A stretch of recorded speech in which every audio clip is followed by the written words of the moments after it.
kelas 6 semester 2. Oke, Ibu akan mengenalkan nama Ibu dulu sebelumnya. Nama Ibu Mary Anca, alamat Desa Barbanis. Jadi jika anak pergi atau libur main ke Desa Barbanis, kalian boleh mampir ke rumah Ibu. Nah, sebelum kita mulai pelajaran pada pagi hari ini, mari kita membuka lafaz basmalah. Bismillahirrahmanirrahim. Ada yang tahu kita ingin baca tentang materi apa? Tidak tahu, Bu. Jadi sebelum kita baca, alangkah baiknya kita terlebih dahulu membaca doa supaya pelajaran kita pada pagi hari ini bisa berjalan lancar dan tentunya saja kalian bisa menerima materi dari Ibu dengan baik dan tentunya memahaminya dengan mudah. Nah, jadi sebelum kita belajar, satu orang bikin doa. Siapa yang memimpin? Mau Manisa? Ayo, Manisa bikin doa. Kita membacakan surat Al-Fatihah ya. Ya teman-teman, sebelum kita membaca, kita membacakan Al-Fatihah. Bismillahirrahmanirrahim. Alhamdulillahirabbil alamin. Ar-Rahmanir-Rahim. Maliki yaumiddin. Iyyaka na'budu wa iyyaka nasta'in. Ihdinas shiratal mustaqim. Shiratal ladzina an'amta 'alaihim ghairil maghdubi 'alaihim waladdallin. Yang saja tadi. Oh ya, ada yang tidak hadir pada pagi hari ini? Siapa yang tidak hadir? Ibu, kenapa? Oke, kita doakan semoga Supriyani cepat sembuh dan bisa belajar lagi dengan kita minggu depan ya. Ibu akan menjelaskan materinya itu tentang akhlak terpuji.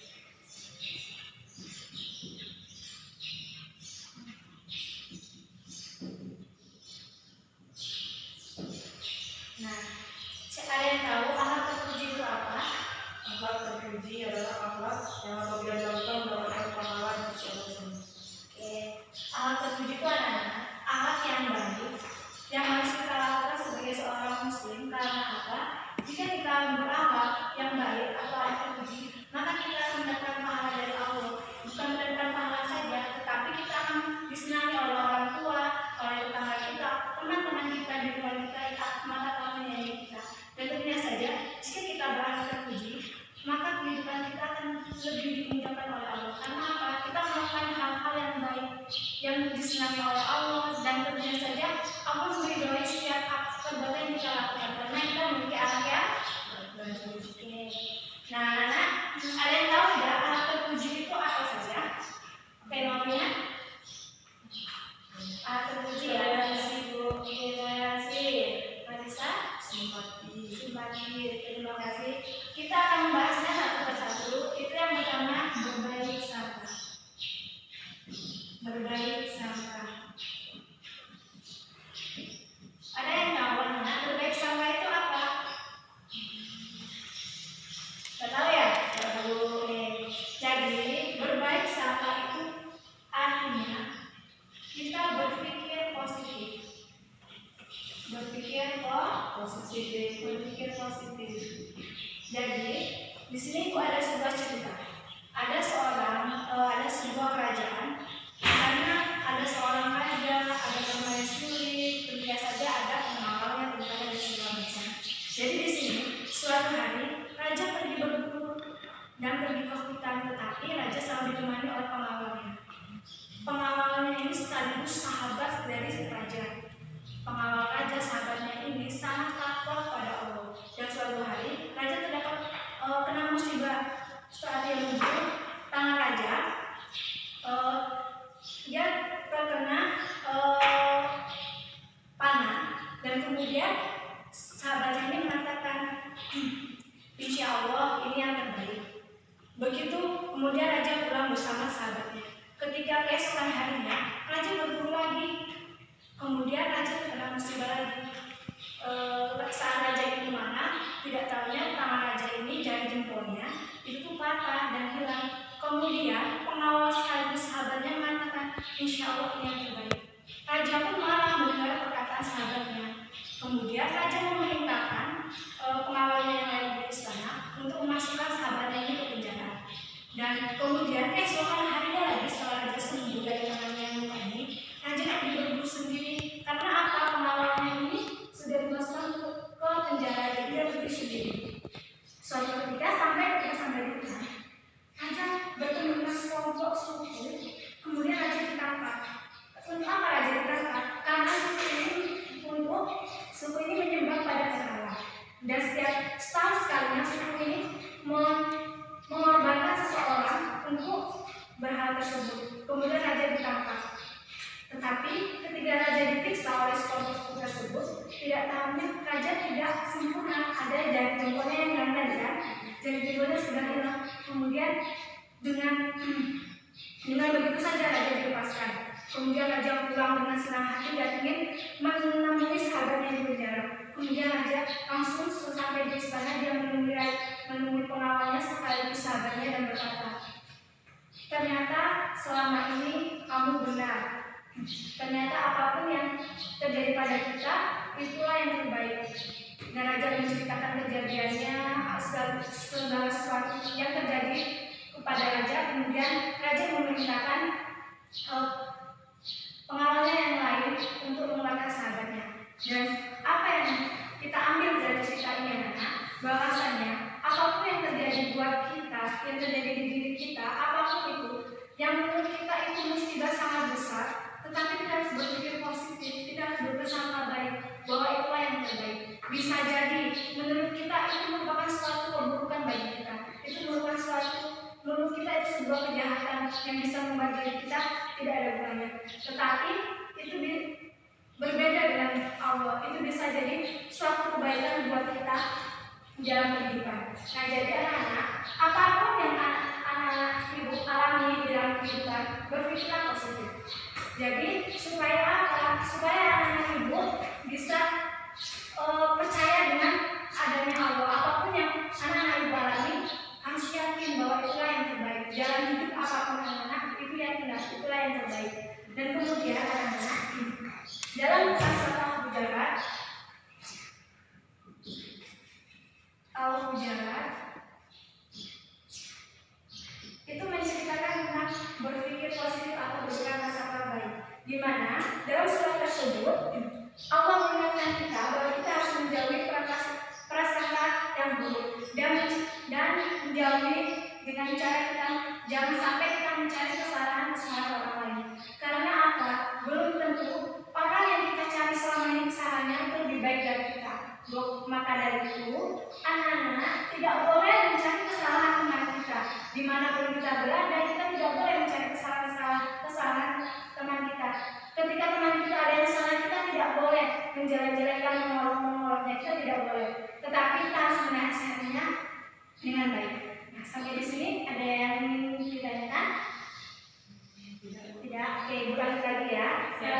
Selanjutnya, contoh berpikir positif. Berpikir positif atau berprasangka baik.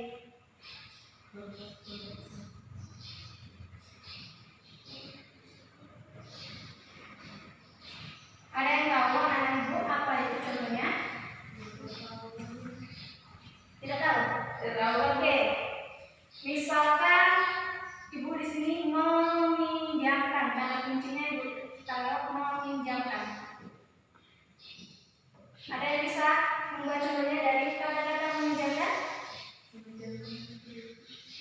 Tidak ya? Oke, ibu langsung contohkan meminjamkan. Ibu contohkan, misalkan Maulina meminjamkan buku kepada Marisa. Tanpa berpikir buruk, Maulina memberikan bukunya kepada Marisa. Dan Maulina percaya bahwa Marisa bisa menjaga bukunya dengan baik. Itu salah satu contoh berprasangka yang baik. Coba kalau Maulina berprasangka yang buruk, pasti Maulina tidak akan mungkin meminjamkan bukunya kepada Marisa.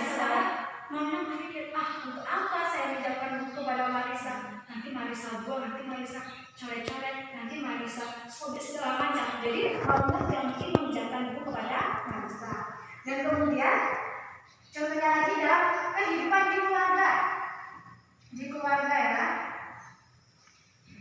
Misalkan contohnya Maulina disuruh oleh ibunya bangun harus pagi.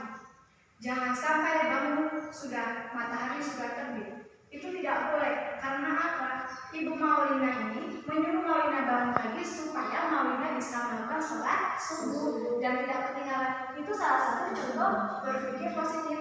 Maulina kenapa harus berprasangka baik kepada ibunya? Karena itu merupakan sebuah kebaikan. Karena Maulina tidak boleh bangun siang, harus bangun pagi supaya sholatnya bisa berjamaah. Oke. Nah yang selanjutnya kita akan membahas tentang yang simpati. Nah jadi kan ada berprasangka baik, yang kemudian simpati. Anak ibu, ada yang tahu simpati itu apa? Ya, simpati. Merasakan apa yang kita rasakan. Oke, terima kasih. Maulina, simpati itu apa Maulina?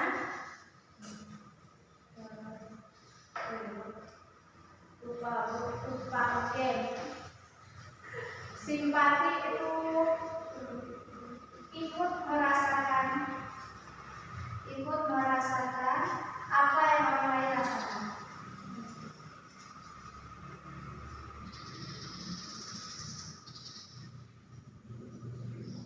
Jadi anak-anak, dalam kehidupan kita itu tentunya saja kita menjalani kehidupan itu berbeda-beda.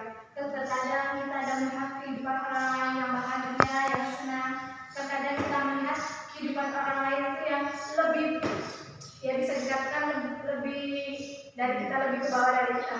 Jadi kita harus bersimpati. Contohnya, ibu punya cerita. Di sini ada seorang dua anak yang tidak punya ayah, ibu tidak ada lagi. Dua anak ini hidup bersama neneknya. Neneknya ini pekerjaannya hanya mencari daun teratai dari kampung. Kemudian kambingnya neneknya jual ke pasar, daun teratainya dijual oleh si tukang penjual ikan untuk membungkus ikan yang besar. Dan kemudian nenek tersebut melakukan pekerjaan itu buat memenuhi kebutuhan cucunya yang dua tadi. Dan kemudian dua cucu ini sedang sekolah. Setiba dia jika pulang sekolah, maka Ani dan Andi ini bekerja seperti neneknya, yaitu mencari kangkung dan daun teratai. Penghasilan mereka pun cuma 7.000, paling banyak itu 15.000 sehari. Itu tentunya kadang kita melihat itu keadaannya itu lebih baik keadaan kita daripada keadaan Ani dan Andi dan neneknya tadi. Tentunya saja kita harus bersimpati pada cerita di atas yang disebutkan tadi. Kemudian, tapi walaupun penghasilnya paling banyak 15.000, keluarga ini tetap bersyukur dengan keadaan. Bila keluarga ini tetap bersyukur dengan keadaan dan bisa memenuhi kebutuhannya dengan makan yang seadanya, tetapi Ani, Andi, dan neneknya ini tetap bersyukur. Jadi ada apa hubungannya dengan simpati? Bahwasannya jika kita melihat kesusahan orang lain, kita harus merasakan bagaimana susahnya. Itu cara kita bersimpati. Dan tentunya saja kita harus bersyukur dengan keadaan kita yang sekarang. Mungkin kita merasa kita ini dalam keadaan yang benar-benar susah, tapi harus anak-anak tahu, harus anak-anak lihat banyak di luar sana kehidupan mungkin seperti anak-anak seperti kalian yang biasanya pulang sekolah main, tapi mereka malah pergi mencari uang untuk kehidupannya, untuk makannya sehari-hari. Jadi anak-anak harus bersyukur dan anak-anak harus memiliki sifat simpati ini dalam kehidupan kalian. Yang selanjutnya, ibu akan memberikan contoh simpati. Contohnya, ada yang tahu contohnya? Itu yang pertama, yang sering kalian lakukan. Misalkan Marisa sama Maulina ini teman dari kecil hingga sampai sekarang. Ketika Marisa mempunyai masalah, bercerita kepada Maulina. Maulinanya harus mendengarkan, mereka mendengarkan dengan baik cerita yang disampaikan oleh Marisa. Itu salah satu bentuk contoh dari simpati. Ketika Maulina mendengarkan dengan baik apa kesusahan Marisa, itu sudah salah satu contoh simpati. Yang kemudian yang kedua, contohnya, kemudian memosisikan diri kita sebagai teman kita. Misalkan tadi Ibu katakan Marisa bercerita dengan Maulina. Jadi Maulina berpikir atau memutuskan bagaimana kalau saya dalam di keadaan Marisa yang sedang. Itu salah satu contoh dari simpati. Terus yang ketiga, contohnya lagi bereaksi nyata. Maksudnya di sini apa? Memberikan semangat kepada Marisa dalam melewati masalah-masalah atau kesusahan-kesusahan yang telah terjadi. Memberikan semangat, kamu yakin kamu bisa. Itu salah satu simpati kita terhadap teman kita. Nah kemudian kita akan membahas lagi alat terpuji yang ketiga. Alat terpuji yang ketiga ada kalian tahu? Yang ketiga, oke. Yang ketiga anak-anak ini bersikap toleran. Ini kita sering dengar ya dalam kehidupan kita, toleran atau toleransi. Toleran atau toleransi. Ada yang tahu toleransi itu apa? Tidak tahu? Oke. Toleransi itu sering kita dengar kalau bahasa kita sehari-hari itu saling menghargai. Saling menghargai, menghormati. Kenapa ini termasuk sifat alat terpuji? Ada yang tahu? Oke, karena baik ya. Dan Ibu akan jelaskan toleran itu masuk alat terpuji karena apa? Itu merupakan tadi yang dikatakan oleh Bunda, itu merupakan sifat yang baik. Karena dalam kehidupan kita tentunya tidak terlepas dengan perbedaan. Perbedaan kadang membuat kita menjadikan suatu masalah yang besar. Oleh sebab itu, anak-anak, kita harus bersikap toleran. Tentunya saja, Ibu contohkan. Di sini ada yang di satu desanya itu mempunyai 2 suku, 2 agama, ada tidak? Ada. Itu kan merupakan perbedaan yang besar. Sukunya udah berbeda. Kalau dari suku saja, Ibu contohkan budayanya juga sudah berbeda. Bahasanya berbeda. Kalau dari agama kebiasaan mereka cara ibadahnya berbeda. Tempat ibadahnya juga berbeda.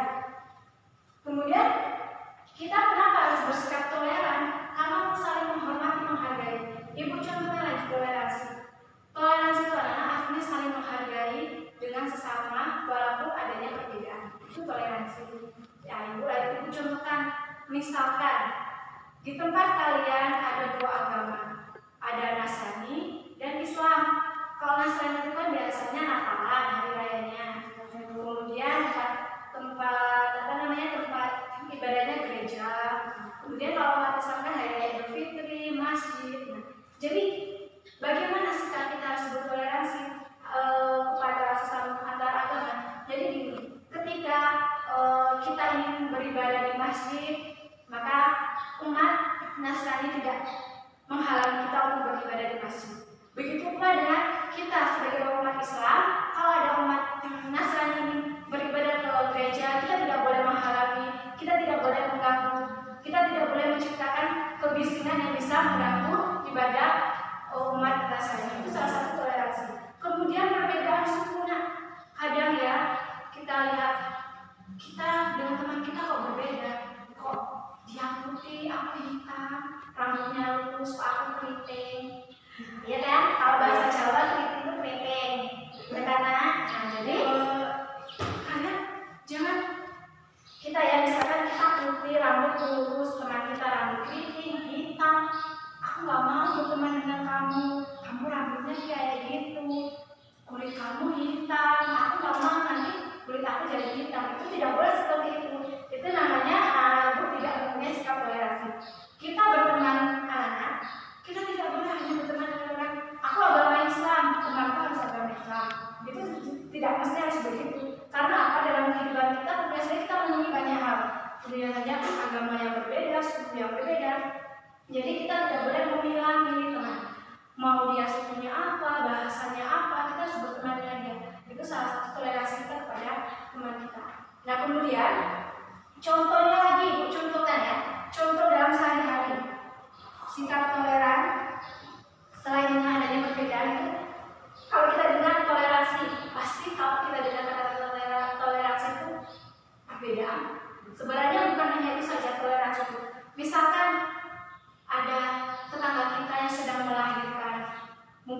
kecil. Jangan kita membuat kebisingan dengan cara menghidupkan mercon besar-besar, kembang api itu kita tidak boleh begitu, karena kalau tangga kita sedang punya anak kecil, tapi kalau anaknya kaget nangis, nah, kita ini marah. Kita harus toleransi pada hal yang seperti itu.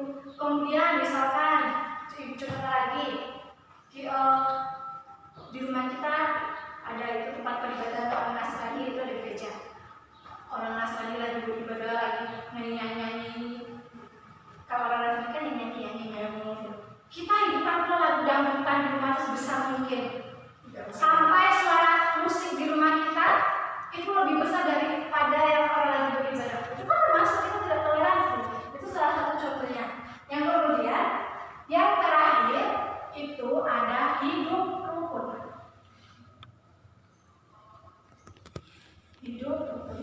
Jadi anak, selain berbaik sangka, simpati, bersikap toleran, itu ada hidup rukun. Kenapa hidup rukun itu termasuk satu kunci? Karena biasanya kita lihat anak-anak dalam kehidupan kita di kelas, baik di kelas, di sekolah, di lingkungan keluarga, di lingkungan masyarakat, itu kita harus hidup rukun. Karena apa? Kalau jika kita hidup rukun, maka kehidupan kita selanjutnya, misalnya kehidupan kita kini yang akan datang itu akan berjalan dengan baik. Karena kita apa? Kita sudah memiliki fondasi hidup rukun. Di dalam kelas, kalau misalkan Marisa sama Maulina ini sering berselisih, tidak pernah berteman dengan baik, maka jika ada kesulitan Marisa, tidak mungkin Marisa menghadapi sendirian. Kalau tidak tahu apa-apa, tidak mungkin Marisa. Pokoknya tahu nggak tahu, aku harus kerjakan sendiri. Sedangkan Maulina tahu, Marisa pusing-pusing memikirkan jawaban. Maulina sudah gampang selesaikan dengan baik jawabannya. Sedangkan Marisa sehari tidak selesai, 2 hari, seminggu pun tidak bisa menyelesaikan. Sedangkan Maulina cuma sejam saja sudah menyelesaikan. Karena tidak ada kerukunan antara Marisa sama Maulina, itu kan menyelesaikan Marisa sendiri, ya kan? Kemudian dicontohkan lagi di lingkungan masyarakat. Misalkan kalian ada melihat kalau ya baik bibi kalian, ada nenek-nenek, ada kakek-kakek, pokoknya ada siapa saja yang kalian lihat itu memerlukan bantuan, maka bantulah. Jangan sampai ada nenek-nenek rela menyeberang jalan. Itu tuh bukan nenek saya, saudara saya bukan. Bu, itu tuh saya juga kenal enggak. Kalian lewat saja, tidak membantu nenek tersebut yang ingin menyeberang. Jangan seperti itu. Baik itu nenek kalian, entah itu mbak buyut kalian, entah itu siapa kalian. Kalau ada di masyarakat kita mengalami kesusahan, maka kita harus membantu. Bantulah. Jangan sampai kita membiarkan saja. Itu salah satu biar hidup kita rukun. Nah, ini tadi ada 4, itu alat terpuji. Sekarang Marisa, tadi alat terpuji itu ada 4, terus sebutkan apa saja? Ada berbaik sangka, simpati, bersikap toleransi, dan hidup rukun. Oke, Maulina. Ayo, alat terpuji tadi ada 4, ayo apa saja?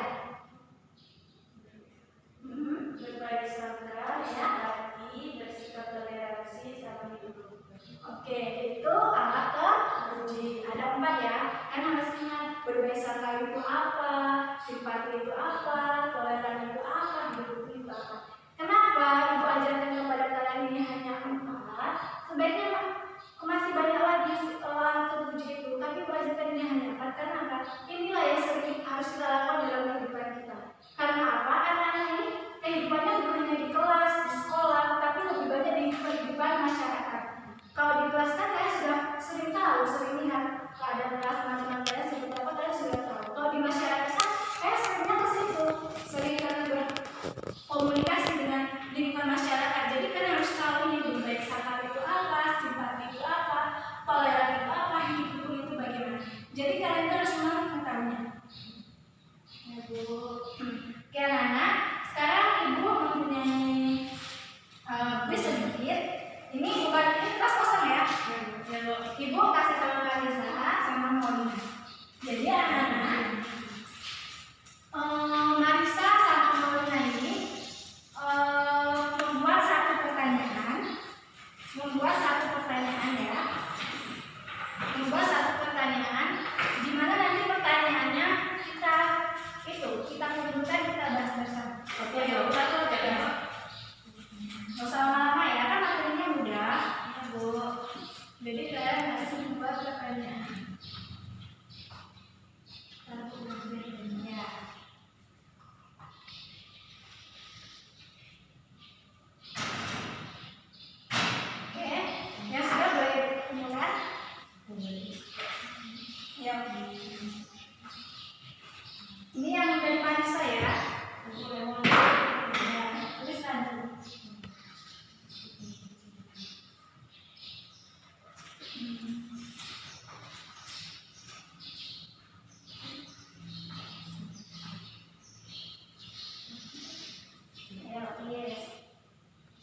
Ya, sudah. Oke, terima kasih. Ini dari Maulina. Nah, Ibu akan bacakan ya pertanyaan dari Maulina. Sebutkan contoh simpati. Nah, Marisa coba sebutkan contoh dari simpati. Simpati tadi kan merasakan apa yang orang lain rasakan gitu ya, Bu. Ya. Jadi contohnya itu jika teman kita sedang curhat dan sedang merasa sedih, kita itu merasakan apa yang dia rasakan. Kesedihan yang dia ceritakan kita juga merasakan. Oke, beri aplaus dulu ya Marisa. Oke, bagus ya Marisa. Oke, ini dari pertanyaan dari Marisa. Mengapa kita harus bersikap toleransi? Ayo Maulina jawab. Menurut saya Bu, kita itu harus Bersikap toleransi. bersikap toleransi, saling menghargai satu sama lain. Oke, jadi beri aplaus dulu pada Maulina. Jadi dari yang Ibu lihat dari jawaban kalian, anak-anak Ibu namanya tadi ini sudah jelas, sudah paham. Jadi kalian kesimpulan dikit dari pertanyaan dari Marisa, Maulina. Nah, mengapa kita harus bersikap toleran? Yaitu tadi karena di dalam kehidupan kita sebenarnya kita menemukan hal-hal yang mungkin bagi kita aneh, mungkin bagi kita kok ini gitu, kok dia seperti itu. Pokoknya kita banyak menemukan hal-hal yang berbeda dengan kita. Jangankan dalam kehidupan, misalkan Marisa dengan Maulina. Marisa melihat Maulina, kok Maulina seperti itu ya, berbeda dengan saya. Begitu pula dengan Maulina melihat Marisa, kok Marisa bisa seperti ini, kok saya seperti ini. Itu kan sebuah perbedaan. Jadi apapun itu kita harus menghargai, saling menghargai. Pokoknya tidak boleh kita saling menjelekkan dengan adanya perbedaan. Dan anak-anak, Ibu ingatkan lagi, jangan sampai dengan adanya perbedaan itu membuat kita saling menjauh, membuat kita tidak ada hidup rukun. Dengan perbedaan kita bisa kok hidup dengan rukun, dimanapun kita berada kita bisa hidup rukun. Kemudian dari contoh simpati itu banyak dalam kehidupan kita, dalam kehidupan sehari-hari itu kita banyak. Jadi itu tadi pertanyaan dan jawaban dari Marisa dan Maulina. Sekarang Ibu sebelum menutup pembelajaran pada pagi hari ini, Ibu ada tugas buat kalian. Jadi kalian di rumah buat nanti sebuah tabel ya. Kalian tabel di sini. Nah di sini nanti kalian buat judulnya akhlak terpuji. Nanti di sini ya. Di sini kan ada satu itu apa berbaik sangka. Nah nanti di sini contohnya kalian bikin 1 apa 2 3 4 5. Kemudian yang kedua apa tadi simpati kalian bikin 1 2 3 4 5. Kemudian toleransi. Kemudian hidup rukun. Nanti kalian bikin tabel. Kemudian minggu depan itu bukan sama Ibu ya. Tugasnya seperti itu. Nah nanti Ibu akan tanyakan sama kalian. Misalkan kalian berbaik sangka. Contohnya kalau Ibu marah saya diam saja. Misalkan nanti Ibu akan tanyakan benar seperti itu apa kawan. Nanti Ibu tanyakan. Nah jadi kesimpulannya pada pagi hari ini anak-anak itu sikap terpuji. Anak-anak harus mempunyai sikap yang baik dalam kehidupannya, dalam kehidupan kita, dimanapun kita berada, kita harus memiliki sikap yang baik supaya apa? Kita bisa disenangi oleh orang dan juga berakhlak terpuji itu merupakan perintah dari Allah. Perintah dari Allah untuk seluruh umatnya, dimanapun umatnya berada, dengan siapapun dia berkomunikasi, dengan siapapun dia berinteraksi, pokoknya kita harus mempunyai akhlak terpuji. Dimanapun kalian menginjakkan kaki kalian, dimanapun kalian jalan, misalkan dimanapun kalian bermain, itu kalian harus bersikaplah yang baik dengan siapapun, baik dengan teman sebaya, dengan keluarga, dengan siapapun kalian harus memiliki sikap yang baik. Anak-anak, sampai di sini ada yang ingin ditanyakan? Mudah-mudahan Bu. Oke, jika tidak, Ibu akan tutup pelajaran pada pagi hari ini. Sebelum kita Ibu akhiri, mari kita membaca doa hamdan. Alhamdulillahirabbil alamin. Terima kasih pada anak-anak atas perhatiannya pada pagi hari ini. Apabila Ibu ada kesalahan dalam menyampaikan materi, atau ada kata-kata Ibu yang mungkin menyinggung kalian, Ibu minta maaf ya. Dan kita untuk minggu depan belajar bersama-sama itu akan membahas tentang hal tercela untuk minggu depan. Jadi anak-anak harus membaca di rumah apa itu hal tercela, setidaknya anak-anak Ibu tahu tentang hal tercela itu apa. Oke, sekian dari Ibu akhiri.